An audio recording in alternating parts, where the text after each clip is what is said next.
Hey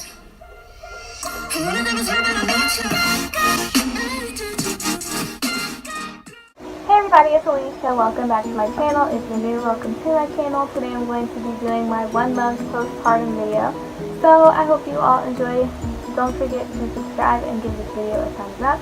Also, as you can see, I have an intro now that was made by Jada. She is a YouTuber and she is awesome, so you all should subscribe to her. And I will link her channel in the description. So thank you so much again for the awesome intro. So again, this is going to be my 1 month postpartum update. Just a quick disclaimer. There may be some TMI information, and I figured people wouldn't click on this video unless they expect that. So yeah, postpartum isn't the most wonderful experience, so just warning you all about that. So I'm just going to be telling you all about my postpartum experience right from labor and delivery. So if you have not seen my labor and delivery story, check that out. I will link that in the description as well. Alexia is asleep on my bed, so she may wake up during this video, but I'm going to try to go as quickly as possible. So right after I gave birth, they wheeled me into my recovery room that I was in for the next few days on a stretcher. I just moved from the stretcher to the bed that was in the recovery room. I still had all of the IVs and everything connected to me. I also had my catheter in still. They kept that in until my epidural wore off and I could get up and go to the bathroom by myself. So eventually they were able to take that out and I was able to get up on my own and go to the bathroom. This is kind of where the TMI comes in. Going to the bathroom after you give birth is not fun. I had a small tear, so I had the dissolvable stitches or whatever. So I'm just going to be honest, it really hurts to pee.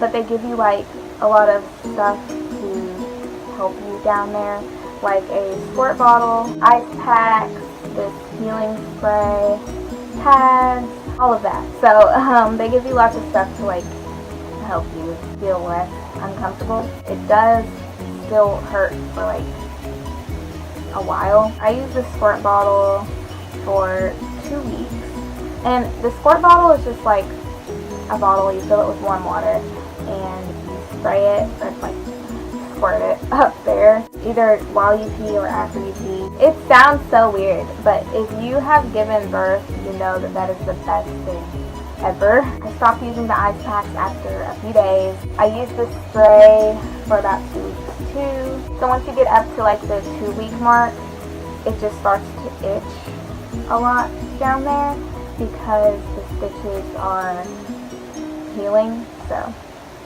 that's another thing that was very, very annoying. Alright, so the first time that I went number 2, it did not hurt at all.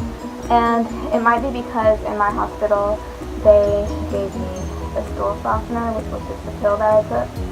And I guess that really did help a lot because it just did not hurt at all, and I really expected it to hurt. I was so scared. I was telling my mom, I'm so scared to poop, but I really had to poop. A lot of people say that they don't let you go home until you poop. My doctor was actually really surprised that I already did before I was discharged. It's different for everybody, but whenever you have to go, you have to go.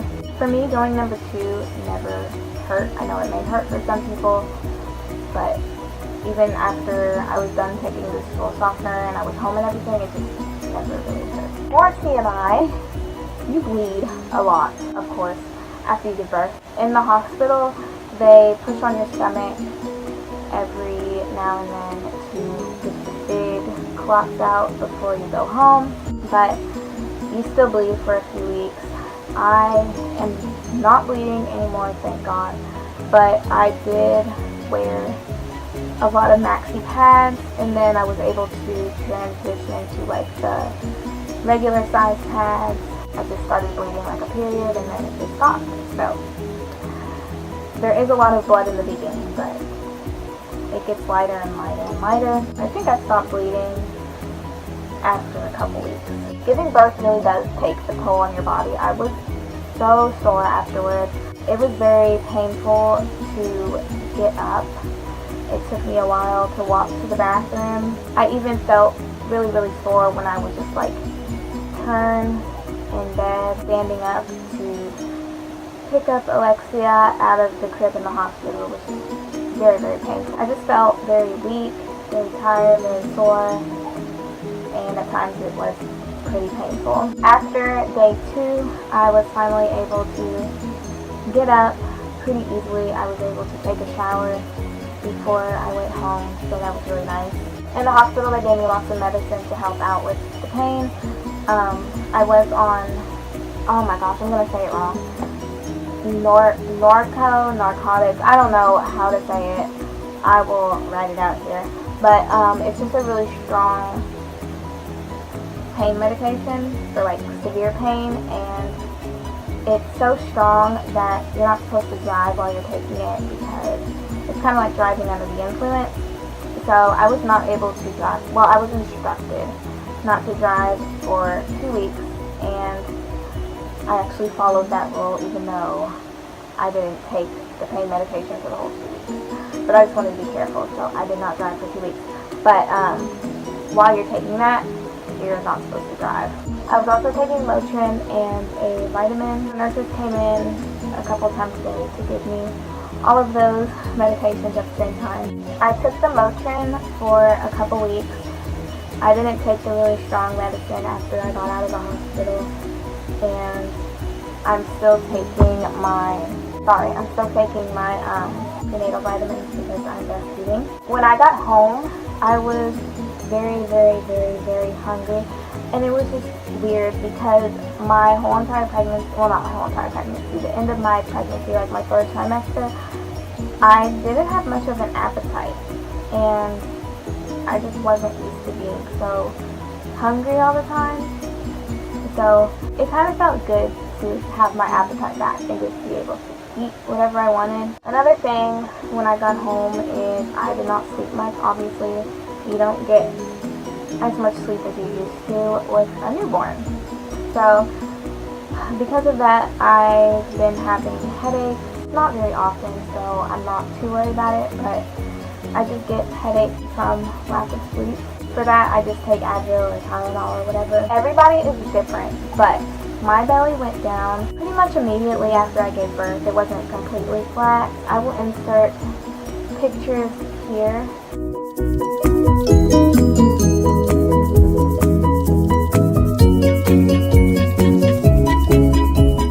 During pregnancy, my belly button turned from an innie to an outie. So after I gave birth, I still had that outie, and it bothered me a lot. It's going back in now, so I'm really happy about that, but my belly is still very, very dark.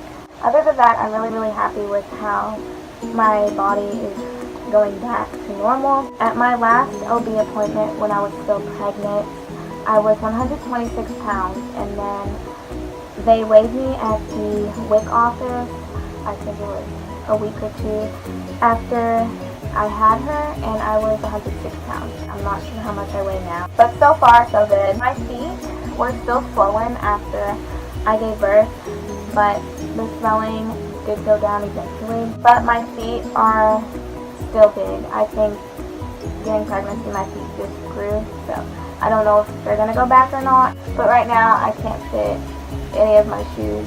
I couldn't fit them at the end of my pregnancy either because my feet were so swollen, but my feet have grown, so I was wearing about a 7.5. I probably wear an 8 now. I have been breastfeeding, so in the beginning my boobs did hurt. During pregnancy my boobs didn't leak at all, and they didn't leak that much afterwards either, but breastfeeding did kind of hurt in the beginning.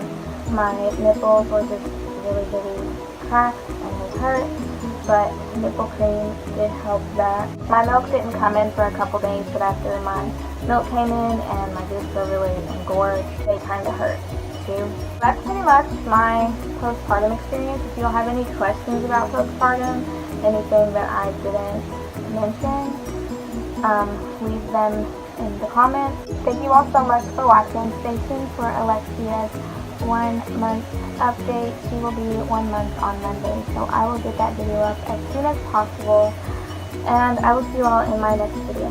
Bye!